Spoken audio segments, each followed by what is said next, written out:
Very ready?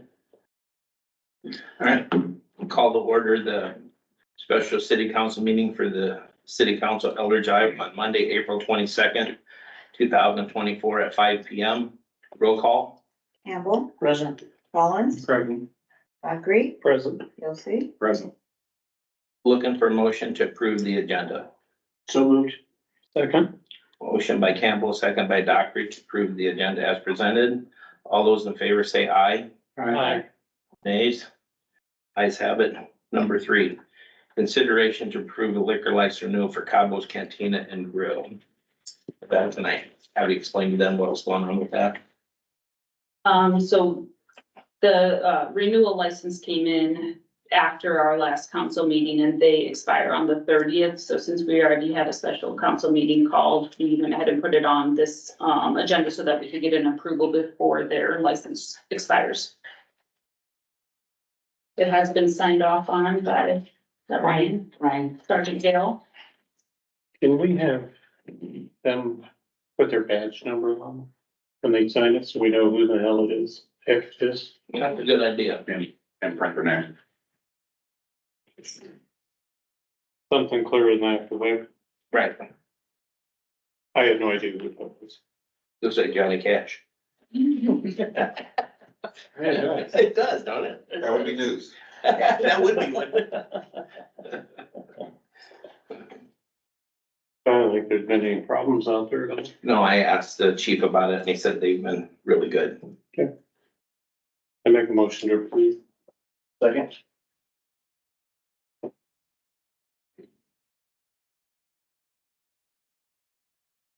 I can't listen to the factory. All those in favor say aye. Aye. Number 4, consideration to approve a hiring temporary employee through Robert Half to assist with city hall clerical duties. Nevada calling you for that. Sure. Martha reached out to Robert Half Agency in Davenport to see what the process is for getting some temporary staffing at City Hall in the interim while we have employees out on paid leave. They did confirm that if we wanted to move forward with getting a temporary employee in here, they could do that within about 24 to 48 hours of approval. So we have had a couple of days where we get down to just Martha and I, and sometimes Jeff in the office, and we've got a bell to ring for service, but obviously it's a little bit nicer to have someone there at the desk. So we would be interested in getting temporary staff in here. There's no contracted period that you have to bring them on for, just as long as they get a day or two of notice before that time is up. And so we can meet with them this week. And then Martha, did they tell you rates, a range of rates on what we would pay to Robert Half? the max is what would be $36 an hour, and of course that would cover eventually all the liabilities, employer taxes and so forth. How many hours you looking at?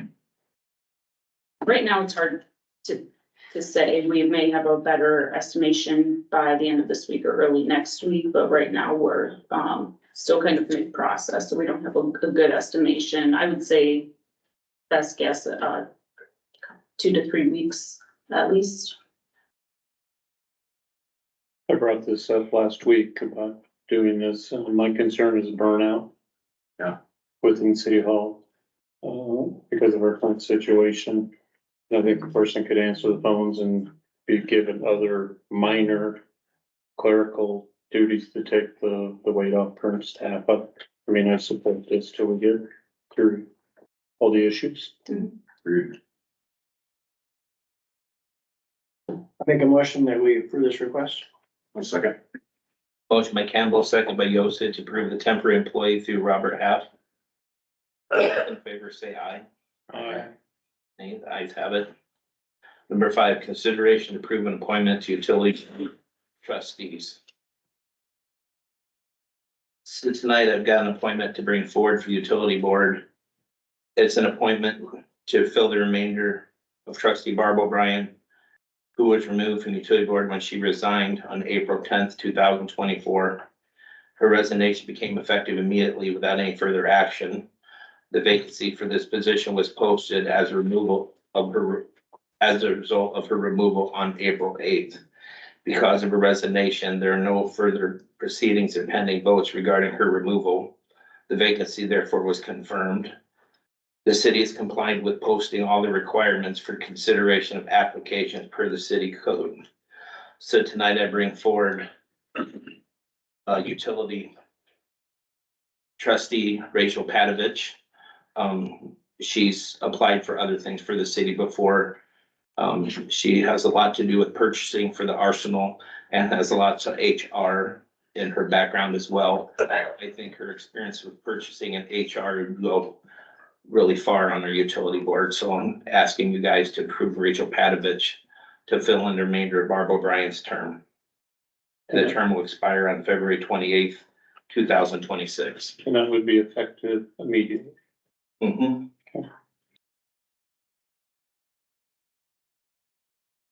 I mean, for the record, we use some words out there, removal. Barb wasn't removed, she resigned. Right.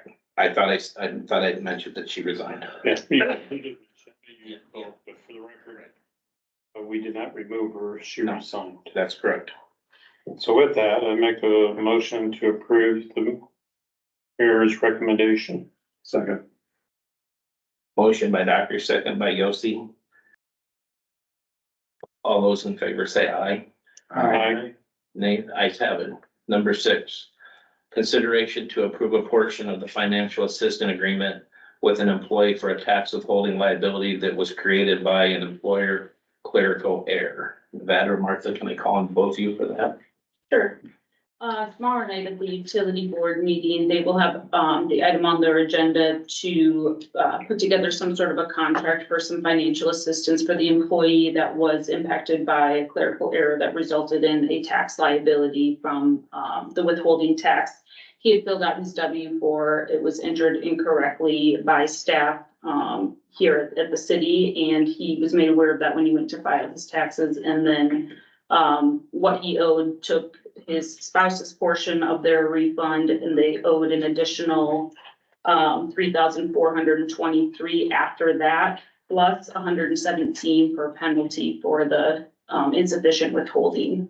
So what we're looking at here would be a contribution by the city and the utility, as there's the payroll function is a job that covers the whole city organization, and for payroll approval processes and checks and balances in place, there would have been opportunity with those processes to be able to potentially catch that error before it got to this point as well. So that's the thought process behind the contribution coming from the city. There was a utility employee impacted, and the utility employee at the time that was doing the new employee management that made the error.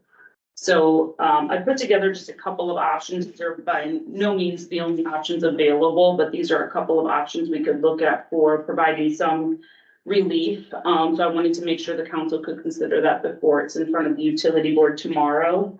The total impact is $5,916 to the employee. That includes $2,376 from the spouse's return, $3,423 that they owed, an additional $117 for the penalty that was owed for the insufficient withholding.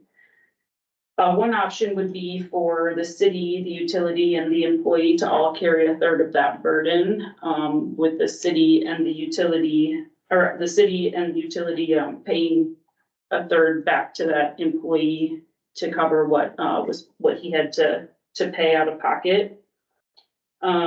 So there's a breakdown where the employee would pay $1,933. Both the city and the utility would pay $1,991.50, because that would include each of them half of the penalty.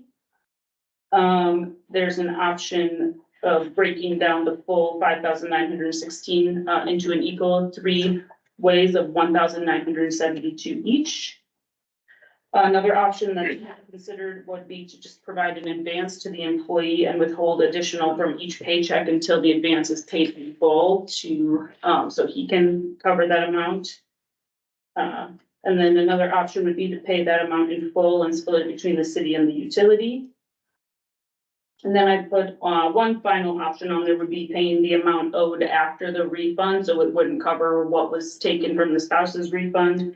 and include the penalty, which would be $3,540 total, is split 2 or 3 ways. And again, those are just a few options to throw out there for suggestions. That's fully up to the board, the utility board and the city council to determine any financial assistance to provide to the employee. There is employer liability from not withholding the directed amount. So ultimately the employer, by the IRS would be liable if, there was to be any action taken on this. We did not turn it into insurance because the deductible would have been just as much as the total amount paid. So he would, I mean, he had that liability anyway, it just wasn't properly withheld, so I guess I would lean more towards some financial assistance to make him whole, but not at a cost to the city or utility. I think that would be more appropriate than covering his costs. I don't like setting that precedence. But I would entertain being creative with those terms. I know there was a mention of 6 months at the beginning, and that seemed like it's a pretty rush. Trying to do it in 6 months. That would result in, I believe it was over 300 coming out of his paycheck in addition to what he's already withholding. And there has been that option has been talked about and just advancing to him and having him pay back that full amount. We do want to keep in mind the employer liability because on his part, he took all the appropriate actions to not have this happen, this exact thing, and then, ended up having to pay a large amount that caused a financial burden without any expectation of doing so, which we had some opportunity to catch too by doing checks and balances and what we would have paid in, what we would have reported in wages and paid in withholding. So there's definitely some liability there to the employer. Well, there has to be some angst that his wife have suffered on this. I mean, I think we need to take that into consideration too. This is none of his doing at all. Right. Correct. This is on us. And so I'm sure there's a little heartache there, a little nervousness, and to have to work through this. And so I'm leaning more towards helping him out some way if we can. That's a pretty big chunk for a young man to have to deal with. It's his first year of employment here as well. I'm always outside the box. City does have some liability because it was filled out correctly, W-4, and it wasn't caught. In addition to that, the employee didn't catch it either. He gets pay stub every 2 weeks. So the actual damage, well, to me, the damages would be, I think all 3 parties are entering it wrong, our obligation to do it, and the employee not checking it. So if I got your numbers right, it was $3,540, the penalty plus what he owed, including his wife's refund. So I would look at the city and utility board splitting that $3,540. So that would be $1,770 from us and $17 from them. And because I look at my pay stub every time I get it, see if it looks right. I think it's more than just the city's obligation. But I think if we paid him $3,540, paid him whole, everything's corrected now and going forward, everything should be fine. I'm good with that. I mean, I think that we have to have responsibility, and I think it's a way of showing that responsibility. Yeah. Is that one? So that would be his liability, then would be 2376 then? That would be what he paid, yeah, and it would be 1,770 from each, the city and the utility, if the utility board is in agreement with that. We're paying the whole $117 penalty, right? Or split with utility board. So that just not the, Yep, Yes, that was a motion. I'll second that motion. Motion by Dr. Hughes, second by Campbell to approve. I guess that would be option 4 then on this list. I think the second option board has been option 5, I don't know. Okay. And we should make that subject to utility. It's gotta be subject to Yeah. those board. Agreeing to that also. Okay, Yeah, and I'll send out an update after their meeting to let you know where they were at. And then they have asked that the city attorney, Allison, write up whatever contract is agreed to for the utility board. I mean, it's not a perfect world, but I think it's fair and equitable, but can they stretch that out to 12 months and write the contract that if he ceases to have employment here, that he's totally responsible, but, cause $300 a week out of his first year paycheck, that's gotta be a pretty good chunk. well, I'm not talking about taking money out of his paycheck. I'm talking about us writing him a check for 1,700 and. Making him whole. Right. Yeah. $70. Yeah, because that would put, he would pay then 2,376, which was already captured from the refund. And then, the city and the utility would each pay, of course, the 1,770. So be essentially split three ways with a little more liability to the employee. All right, but that was discussed at one meeting, but then it was also in one of the utility board meeting, they mentioned whatever was agreed upon, letting him make payments on whatever the amount was that was agreed upon. Yeah, so the amount that he's going to be liable for in this situation with what the council has proposed that they would approve, was already paid by him because it was captured from the refund. That's what they should have gotten back if the withholding was all done Oh, okay. correctly. I didn't see that part, okay. I think that's fair and equitable. Yep. We'll put last year behind us all. Yep,